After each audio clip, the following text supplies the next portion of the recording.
William Prunier, bonjour et bienvenue au sein du Thonon Évian Grand Genève. Nous sommes ravis de vous accueillir dans notre belle région. Quand on cite votre nom, vous n'êtes pas un inconnu, bien au contraire. Et vous avez derrière vous une longue carrière en tant que joueur et entraîneur. Pourriez-vous nous présenter en quelques mots votre parcours de joueur et d'entraîneur, justement? Bonjour, content d'être ici avec vous, vous accompagner dans un nouveau projet. Alors mon parcours de joueur, bon, si je citais tout ce qui s'était passé pendant plus de 20 ans, on passerait beaucoup de temps, mais j'ai été formé à Auxerre avec l'emblématique entraîneur Guérou pendant 11 ans.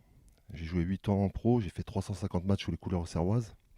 Après j'ai été transféré à l'Olympique de Marseille sous l'ère Bernard Tapie.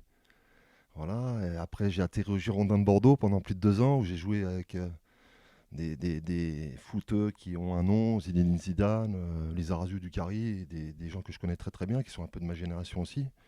Voilà, après j'ai décidé de faire un autre parcours, j'ai voulu voir un petit peu ce qui se passe à l'étranger. Je suis parti, j'ai été le premier Français à partir au Danemark, à Copenhague. Voilà. Et derrière j'ai enchaîné avec Manchester United. Donc quelques mois, mais bon j'étais champion d'Angleterre quand même. Après il y a eu des soucis contractuels, mais ben ça a été une super expérience. Après ceci, j'ai rebondi à Montpellier, voilà, sous l'ère Nicolin. Et ça a été aussi une super expérience. Et j'ai eu la chance d'être transféré à la suite en Italie, à Naples, où j'ai passé une saison et qui s'est bien déroulée. Mais bon, ça a été aussi une nouvelle expérience pour moi. Et après Naples, je suis revenu en France. Non, je suis parti en Belgique. J'ai fait un petit détour par la Belgique quand même. Voilà. Et j'ai passé une saison à Courtrai, en première division belge. Voilà. Et après, je suis revenu en France à Toulouse, au Toulouse FC, et j'ai fini ma carrière. Je ne sais pas si vous le savez, mais j'ai quand même terminé ma carrière à 35-36 ans. J'ai fait pratiquement une saison au Qatar. J'étais international français, donc il y a quand même une belle carrière derrière. Mais maintenant, ce qui m'intéresse, c'est surtout, bien sûr, c'est du passé, tout ça. J'ai fait une belle carrière de joueur, mais aussi d'entraîneur dans le monde amateur. Voilà, j'ai toujours aimé le monde amateur parce que j'aime mettre les mains dans le cambouis. Et j'ai démarré ma carrière d'entraîneur en division d'honneur dans une banlieue toulousaine qui s'appelle Cugnot. Après, j'ai eu la chance de travailler avec un garçon qui me tient à cœur, mais depuis qui a disparu, c'est Stéphane Paille, qui m'a lancé dans le métier d'entraîneur aussi, à la SCAN, en tant qu'adjoint. Et donc j'ai beaucoup d'émotions parce que je sais qu'il y a une saison en 2009-2010, il voulait que je vienne avec lui en tant qu'adjoint à Évian-Thonon, donc j'avais refusé. Voilà. Après, j'ai atterri à Colomiers, j'ai passé 3 ans là-bas. National 2 et que j'ai fait monter en National 1. Après, je voulais connaître autre chose. Je suis parti à Consola Marseille en National 1. Voilà, où j'ai passé aussi, ça a été une belle expérience pour moi.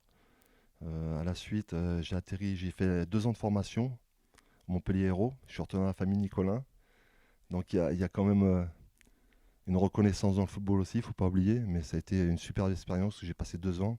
J'ai fait progresser des joueurs et j'ai fait monter encore la réserve de Montpellier. On a gagné la Gambardella cette année-là. Donc ça a été une expérience fabuleuse. Et puis après, j'ai voulu encore repartir sur un autre challenge. J'ai atterri au Sporting de Toulon, que vous connaissez bien parce qu'ils étaient dans votre groupe cette année.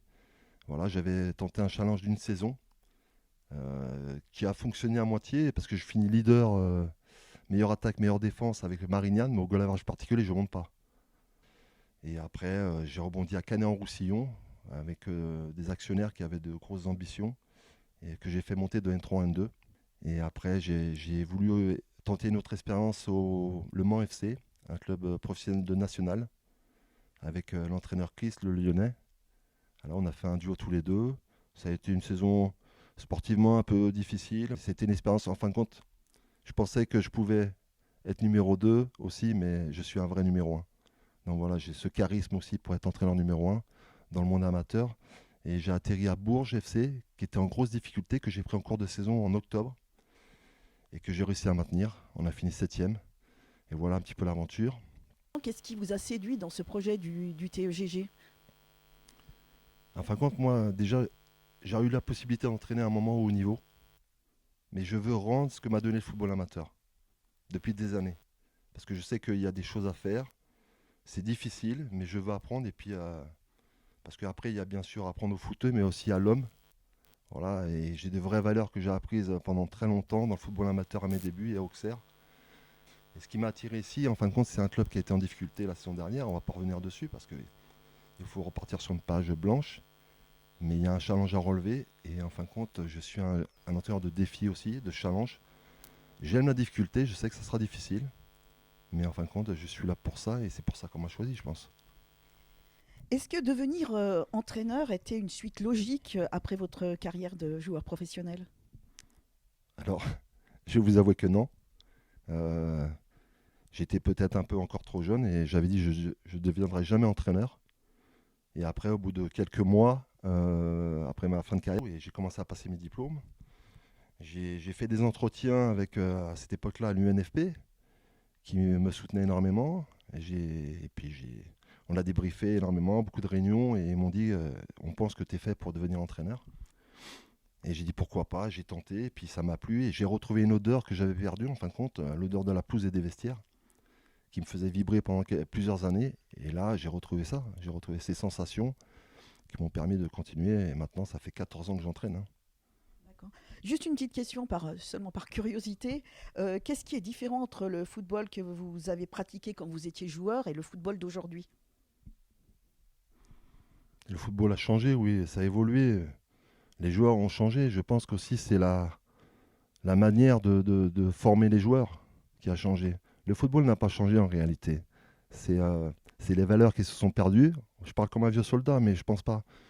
Après, il faut s'adapter aussi à la nouvelle jeunesse, les nouvelles générations qui ont changé, qui gagnent aussi rapidement bien leur vie. Mais je crois que ça vient des valeurs. Si au départ, on ne met pas ces choses en place, le respect, parce que souvent la jeunesse de maintenant, ils parlent de respect, mais je pense qu'ils ont que ce mot dans la bouche, mais aujourd'hui, il faut les appliquer, les règles. Il faut les appliquer, c'est ça le truc. Et je crois que si dans les valeurs, aujourd'hui, j'ai eu la chance de faire beaucoup de stages aussi dans les clubs professionnels, et j'ai fait des stages d'observation dans les clubs, mais vraiment très grands clubs où il y a des grands entraîneurs, et je peux vous dire que s'il n'y a pas de règles, ça ne marche pas. Et où je suis allé voir les stages et faire les stages, ils ont imposé des règles et je peux vous dire que c'est extraordinaire de voir des joueurs professionnels qui gagnent beaucoup d'argent et qui ont de vraies valeurs aussi. Donc pour vous, la rigueur, le travail, les règles, c'est ça les clés de la réussite pour un groupe? Aujourd'hui, vous regardez mon CV d'entraîneur, j'ai fonctionné quand même comme ça. Je suis pas un militaire non plus, attention. Hein.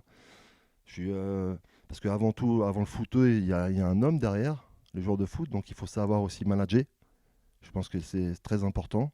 Il faut donner confiance aux personnes, les faire progresser, et puis il faut bien sûr avoir ses valeurs, mais bien sûr, je suis rigoureux dans mon travail. Je suis exigeant déjà envers moi, et je serai exigeant avec les autres. Moi, j'ai jamais réussi sans travailler. J'ai réussi parce que j'ai travaillé. Voilà, j'ai appris à souffrir dans le travail. Souffrir pour réussir, je pense que c'est mon mot. Vous avez connu, vous avez souvent joué le haut de tableau et connu quelques montées avec les clubs que vous avez entraînés. Il semblerait que vous soyez l'homme de la situation pour nous ici au Thonon-Évian Grand Genève. Même de la situation, je ne sais pas encore, mais bon, j'ai le profil en tout cas, recherché. Et c'est vrai que oui, c'est des challenges que j'aime. Après, il y aura beaucoup de pression, même si on n'est qu'en N3. Il y a un objectif de remonter. Mais mon entraîneur, il disait toujours que j'ai connu pendant des années, on va jouer la montée, mais on n'en parle que dans le vestiaire. Donc voilà, c'est une phrase que j'ai retenue pendant des années, mais il ne faut pas se cacher non plus. Il faut pas se cacher non plus. Je suis ambitieux comme je l'étais en tant que joueur. Voilà, je sais comment il faut faire. J'ai des méthodes de travail qui peuvent nous faire monter, je pense.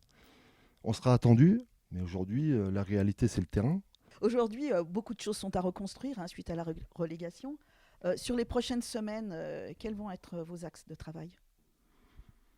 Déjà, quand nous allons reprendre, je vais beaucoup discuter avec mon groupe. Voilà, on va mettre des règles, un cadre qui doit être mieux dès le départ. Et après, on va se mettre au travail. Voilà, il y aura une bonne préparation. On aura pratiquement 6 semaines de préparation, même si on a une 3. On a tout pour bien travailler, les installations. Il ne faut pas qu'on se mette dans un confort non plus.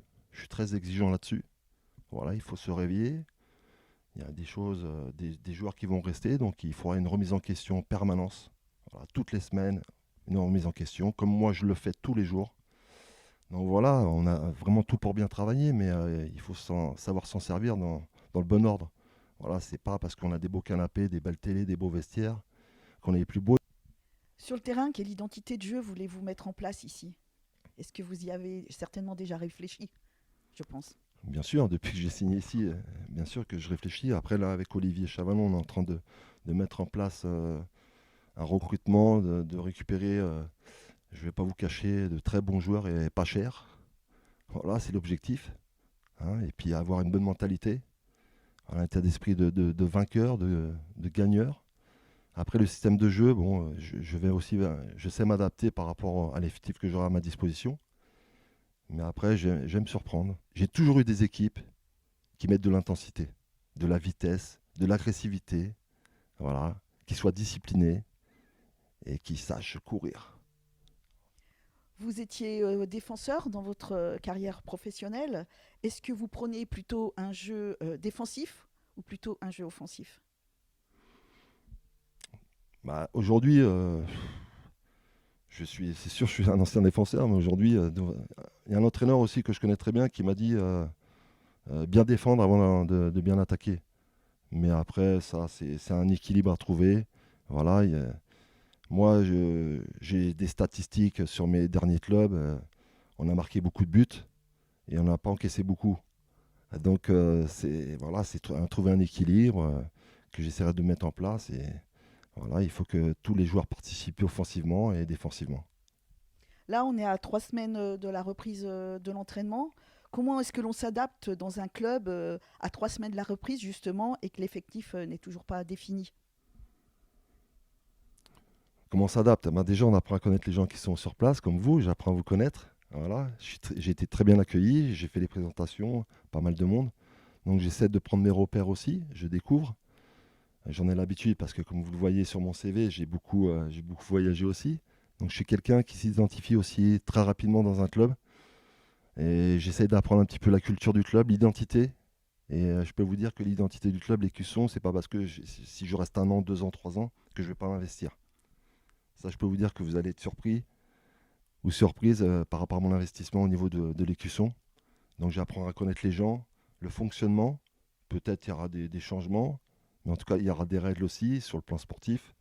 Après, je suis quelqu'un de facile à s'adapter. Voilà, j'essaie de me... Oui, bien sûr, il y a des choses qui ont été faites dans le club et qui ont été très bien faites. Donc c'est un club aussi qui a une histoire, hein. Faut pas oublier. Et je sais qu'il y a des passionnés, des bénévoles. Donc des salariés, des bénévoles, il y a de tout. Donc qui aiment ce club, donc il faudra leur faire plaisir. Aujourd'hui, est-ce que vous savez déjà avec quel staff vous allez travailler? Alors aujourd'hui, donc c'est un peu comme les joueurs, on travaille justement sur un futur staff. Voilà, parce que je pense qu'à un moment, il faut. Bon, avant que j'arrive, déjà, il y a eu des décisions qui ont été prises. Mais aujourd'hui, je crois qu'il faut tourner la page. Moi, je veux voir des nouvelles têtes. Je veux que les joueurs qui restent aussi au club voient des nouvelles têtes, un nouveau staff.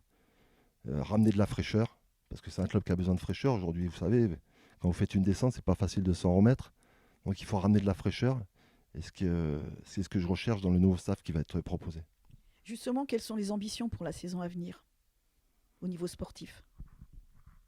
Mais les ambitions, vous voulez que je vous dise, bien sûr qu'on fait tout pour accéder à la division au-dessus.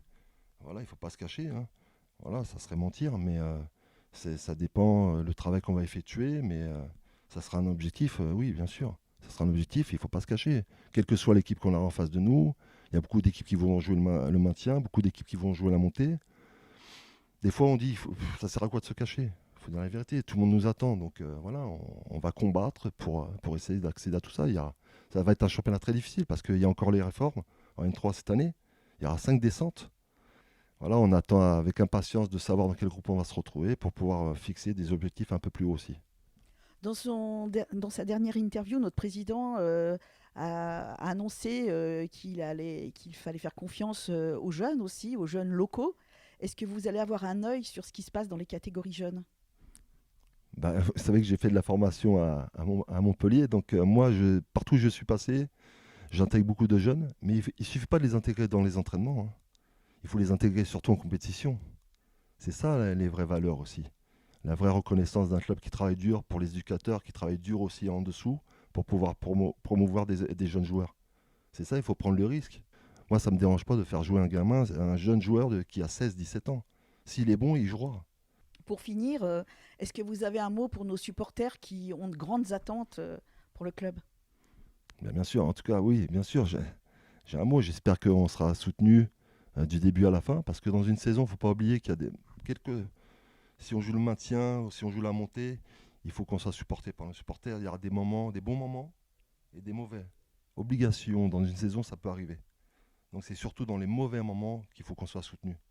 Et je vous dis honnêtement, j'espère qu'il n'y en aura pas, parce que je vais tout faire qu'il n'y ait que des bons moments. Merci William et on vous souhaite une très belle saison. Merci beaucoup. Avec plaisir, merci.